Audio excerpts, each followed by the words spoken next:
সুপ্রিয় দর্শক, আসসালামু আলাইকুম। আমি আজ আপনাদের সামনে আমার একটি স্বরচিত কবিতা আবৃত্তি করতে যাচ্ছি, যাহার নাম হইল দরার মোহ। শুনুন দরার মোহ।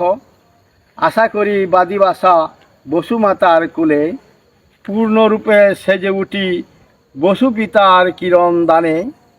সর্বসৃষ্ট ওই যে কুল, একই মাতা পিতা, তারি গর্বে ফুটা ফুল, হয় যে তিতা মিঠা। নদী নহর বাড়ি দ্বারা তারি কুলে রূপে ভরা, সৃষ্টিকুলে নবরং কতই বেগে সমীরণ।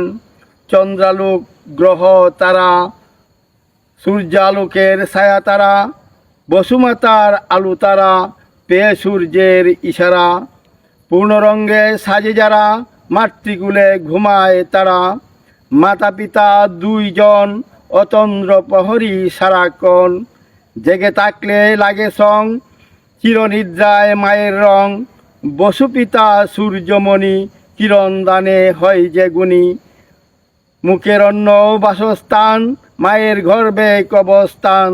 বসুমাতা হয় যে মাটি, ওই ধরণী পরিপাঠি। আখির দৃষ্টি যত পুরি, চুয়ার বাহিরে অনেক কানি। আলোর সুবাই পোকার পাল, পুরে মরে বেসামাল। নশ্বর ধরা শিশির পান, থাকবে না সে চিরকাল। মাটির গর্ভে বাদ্যি বাসা, ভেঙ্গে যাবে সর্ব আশা।